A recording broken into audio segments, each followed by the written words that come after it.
Assalamualaikum dan selamat pagi kepada semua. So, hari ini kita akan sambung dengan kita punya subtopik kedua iaitu types of function ataupun jenis-jenis function. Okay. So, kita tengok sikit apa learning outcomes yang sepatutnya awak tahu from this video.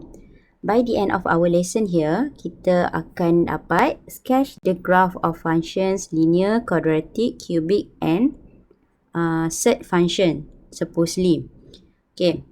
And then second one, awak boleh tentukan domain dan juga dia punya range of the linear, quadratic, cubic and the set function. So two things je lah hari ni, which is awak tahu nak sketch linear dan juga quadratic, cubic dan juga set function, and then macam mana awak nak determine dia punya domain dan range of that functions. Okay, kita tengok sikit. Actually, there are two methods to find the domain and range of the function. Ada dua cara nak cari domain dan juga dia punya range. Iaitu cara pertama by graphically ataupun cara kedua by algebraically. Graphically ni basically dari caranya kita sketch graph dahulu dan kita tentukan daripada bentuk graph. Algebraically pula adalah cara pengiraan untuk kita cari dia punya domain ataupun range. Okay. First kali kita tengok. Domain and range can be obtained by using graphical method. Graphically lah, iaitu metod pertama yang saya sebut tadi. So we need to learn to sketch the graph first before finding domain and range. Memang kena sketch dahululah dan awak kena tahu cara nak sketch dia. Okay, domain as a note. Domain sebenarnya adalah starting and ending values bagi x of the graph on x-axis. Permulaan dan akhir nilai bagi x pada graph di atas spaksi x. Ataupun kita boleh baca dia from left to right. Okay, nanti saya tunjukkan. Second one, atau dia punya range, adalah starting and ending values of y of the graph on y-axis. So, yang ni pula kita akan baca from bottom to top. Okay. Tengok dulu macam mana example of plotting graph bagi sesuatu function. Okay, yang ni saya rasa awak dah pernah belajar dahulu. Sketch of the graph fx equal to x plus 5 given the function here x plus 5. Dan dia nak, okay, x itu hanyalah di antara negative 5 up until 5. Okay, yang ni secara plotting graph, biasanya awak akan senaraikan dahulu nilai bagi x. Kalau daripada negative 5 sampai 5, negative 5. Okay, kenapa bukan negative 4, negative 3? Kita kena refer kepada kita punya fx yang diberilah. Okay. Kita gunakan nilai x ni yang kita masukkan je apa-apa nilai x yang kita nak. And then, fx ini adalah dia punya corresponding value using the formula ataupun function yang diberi. Fx kita tadi x tambah 5. So, let's say kalau pilih x itu adalah negative 5, maka fx kita akan jadi kosong. Sebab kita gantikan nilai negative 5 tu tempat x. Dan seterusnya lah. So, dekat sini kita ada berapa points dekat sini? 1, 2, 3, 4, 5, 6, 7 points. So, yang ni lah kita akan plotkan dia di atas graph. Dan kita sambungkan dia, awak akan dapat sebenarnya ini adalah graph yang garis straight line. Okay, straight line incline ke arah kanan. So, ini sebenarnya adalah graph linear. Contoh ya, secara plotting. Masukkan nilai x, cari dia punya pasangan, fx dia, plotkan koordinat, awak sambung garis, awak akan dapat dia punya bentuk graph. Okey, kita tengok sikit jenis-jenis function. Pertama, function yang perlu awak tahu adalah function constant. Function constant dekat sini, y sama dengan k. Okay. Ada dua ya, y sama dengan k ataupun x sama dengan r. K dengan R kat sini sebenarnya adalah nilai constant. Apa-apa value pun boleh. K, R are the constants. Can be any value. So let's say kalau kita ada Y equals to K, contohnya Y sama dengan 4. 4 adalah nilai constant kan, nombor genap. Nombor bulat. Okay. So Y equals to 4 ataupun X equal to negative 2. Any number lah sebenarnya, any real number. Okay, kalau Y sama dengan 4, first kali, let's draw the axis. We have the X axis and we have the Y axis. Paksi X, paksi Y. Find the position for Y equals to 4. Tahu value untuk Y. Kalau di bahagian atas, positive value. Bahagian bawah, negative value. Dan bahagian di sebelah kanan, untuk paksi X adalah positive value. Dan bahagian di sebelah kiri, negative value. Okay, so let's say Y sama dengan 4 kan tadi. Find the value Y equals to 4 right here. So the shape of the graph could be this straight line only. Straight line constant pada nilai Y sama dengan 4. Boleh kan?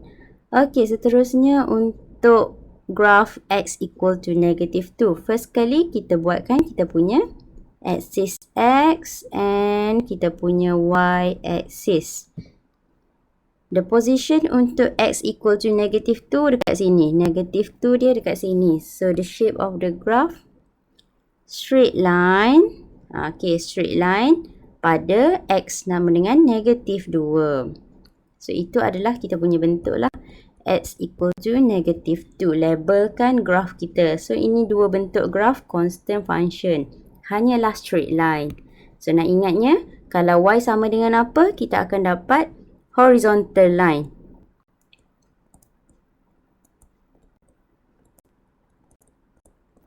Kalau kita dapat X sama dengan apa, ini adalah vertical line. Dua-dua adalah straight line sahaja. Straight line yang passes through the value yang kita nak. Value of the function. Okay, itu adalah constant function. Constant function, ini cara lukis graf kan? Tadi kita nak tentukan dia punya domain dan juga dia punya range. Kalau domain, tadi diceritakan, kita akan baca from starting and ending bagi value domain value X. Kalau range pula adalah starting and ending bagi value Y. So, dua-dua ni ada dia punya domain dan juga dia punya range. Domain for the function. Starting nilai X. Kita nampak dia mula dekat mana dan kita akhir kat mana. Baca dari kiri ke kanan. Okey, kalau saya highlightkan saya punya graph Y equals to 4 ni. Okey, dari kiri ke kanan. Nampak kan pergerakan highlighter kuning saya tu? Awak tahu tak dia start daripada nilai apa kat sini? Apa nilai X yang dia start? Tak tahu kan? Kita tak tahu sebab kita tak boleh nak tentukan. Let's say kalau awak sambungkan ni, tak tahu dia start daripada mana dan yang Y pula kita tak tahu dia habis dekat nilai apa. Okay, sebab kita tak tahu, maka kita akan anggapkan dia daripada negative infinity sampai infinity. So, cara tulis domain kita adalah from negative infinity up until infinity. Masukkan dalam tanda bracket. Okay, itu for the domain. Second, nak cari dia punya range. RF. Range adalah bacaan nilai Y dari awal sampai akhir. Kalau kita tengok pada graf kita. Okay, saya padam balik yang ni, yang hijau tadi. Kalau kita tengok pada graf kita, range kita adalah start nilai Y dekat mana? Kat sini kan? Pada 4. Okay, dia berakhir pun pada 4 sebab dia tak ada perubahan. Dia macam vibrate je kat sini. Dia vibrate dekat sini. maka nilai range kita is exactly 4. Sebab dia start daripada 4, berakhir pada 4 juga nilai Y kita. Exactly 4. Kalau nombor sahaja, kita akan buat dia dalam curly bracket macam tu. Boleh kot. Okey, kita tengok satu lagi contoh daripada bentuk graf X sama dengan negatif 2. Nak tentukan dia punya domain dan range. Domain untuk yang ni adalah daripada kiri ke kanan. Nilai X. Left to right. Okey, daripada kiri. Kalau kita tengok daripada kiri, apa nilai X yang kita ada? Mula-mula kita jumpa adalah negatif 2. Betul tak? Dan dia berakhir juga untuk nilai X dekat negatif 2. Exactly. Dia vibrate. Okey, kalau vibrate, mestilah curly bracket. Pada nilai apa? Pada nilai negatif 2. So, kita punya domain for this function adalah negative 2. Second one, untuk range pula, range adalah bacaan untuk nilai X dan juga nilai, range adalah bacaan untuk nilai Y daripada bawah ke atas. Okay, ni function bawah function kita. Kita tengok kepada paksi Y. Function kita kepada paksi Y. Kita tahu tak dia start daripada mana dan berakhir dekat mana? Tak tahu kan? Sebab kalau kita sambung lagi graf tu, kita tak tahu dia mula dan akhir nilai Y dekat mana. Panjang lagi kita punya vertical line merah tu. Maka yang ni pun kita boleh anggap dia dari negative infinity sehingga infinity. So kalau bentuk ni, kita masukkan dia punya interval notation. Dua-dua adalah bracket. Okay, so done for the constant function. Dua benda sahaja, iaitu X sama dengan apa, Y sama dengan apa. Kalau X sama dengan apa, vertical line. Dan kalau Y sama dengan apa, it's the horizontal line. Okay, second, kita tengok linear function.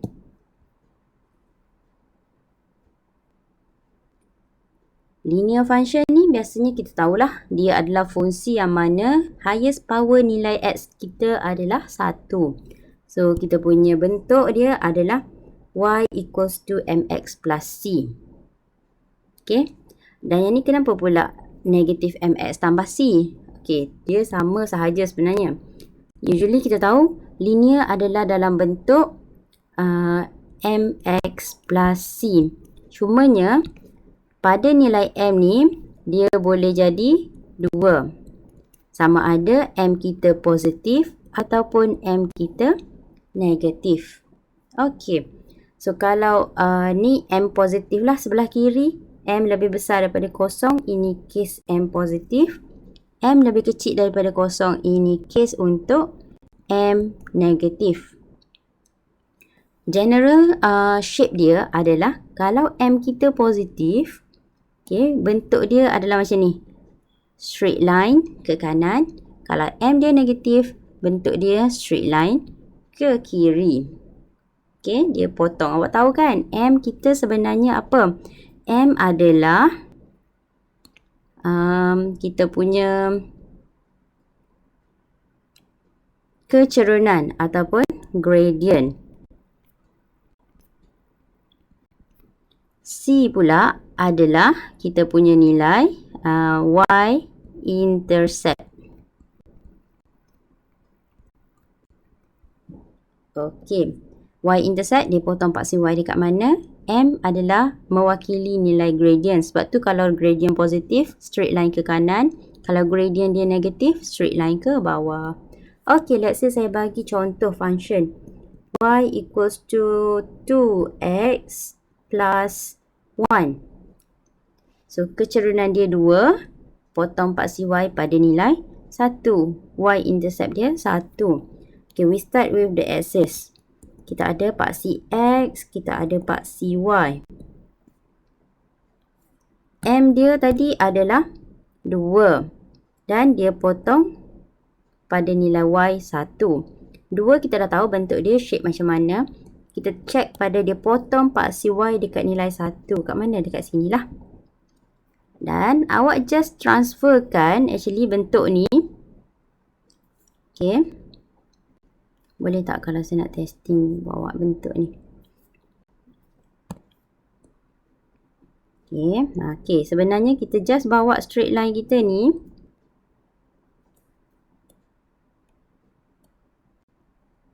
Macam ni je sebenarnya gambaran cerita dia.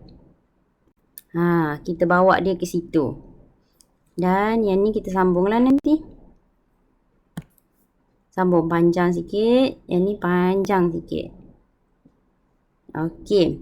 So, ini adalah graf untuk dia dah terganjak dah saya punya highlight tadi kan. Okay, tak apa. So, dia akan jadi Y sama dengan 2X tambah 1. Awak jangan lupa label balik ya. Kalau nak buat soalan macam ni dalam bentuk subjektif.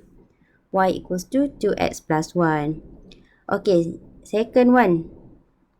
Kita tengok untuk Y equals to negative MX tambah C pula. Let's say saya ambil contoh Y sama dengan negatif 4X tambah 2. Okay. So, kita akan buat paksi X dan juga kita akan buat paksi Y. Paksi X dan paksi Y. Dia potong. Okay, tengok dia punya gradient negatif 4. So, shape dia straight line ke bawah. Kan? Dan dia punya y-intercept pada nilai 2. Dekat mana dia potong 2? Kat sinilah pada y sama dengan 2.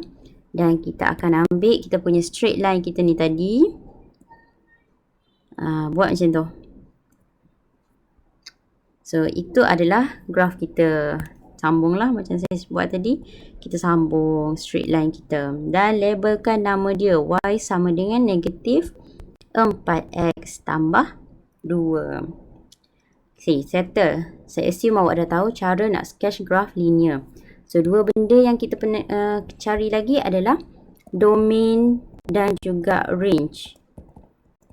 Yang ni pun samalah, kena cari dia punya domain dan cari dia punya range. Domain untuk function yang ni, yang sebelah kiri M positif. Domain adalah nilai X. Kita baca pada paksi kita. Okay, baca kat sini. Start kat mana? Itu daripada kiri. Habis dia kat mana? Sampai ke kanan sekali dia, apa nilai X dia? So, yang ni kita tak tahu juga. So, bila tak tahu, daripada negatif infinity sehingga infinity.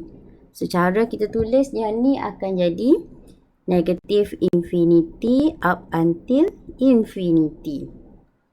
Range pula, kita baca pada, okay, saya padam yang ni. Sebab range kita baca pada paksi Y pula kan. So, kita baca dan ni ke paksi Y. Yang ni ke paksi Y. Sama juga case dia sebab kita yang ni kita baca dari bawah ke atas. From bottom to top. Tak tahu nilai. So, from negative infinity up until infinity.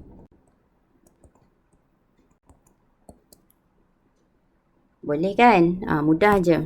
Asalkan awak tahu cara nak sketch graph. Bila graph kita dah betul, awak akan dapat domain dan range yang betul. Okay, second one. Kita baca untuk domain yang ni pula. Domain dia paksi X. Dari kiri ke kanan. Consider kita punya bentuk graph Consider kita punya shape of graph kita. Ambil daripada graph kita tu, baca ke paksi. Graph baca ke paksi. Dari kiri sehingga kanan. Untuk domain. So, domain kita awak nampak tak dia start kat mana? Tak nampak kan? So, negative infinity sehingga infinity. Sama juga untuk range. Sorry. Tak padam sebenarnya. Hilang sekali dengan paksi. Sama juga dengan range. Okay, kita baca dia daripada graph. Ambil kat graph yang paling bawah. Pergi ke paksi Y. Daripada graf yang paling atas pergi ke paksi Y. Okay. So, tak tahu juga nilai dia kat mana. Negative infinity sehingga infinity. Okay. So, yang ni kita masukkan kita punya range. notation dia. Okay, so saya stop sehingga linear function sahaja untuk hari ini. Thank you for watching. Jangan lupa buat latihan. Assalamualaikum.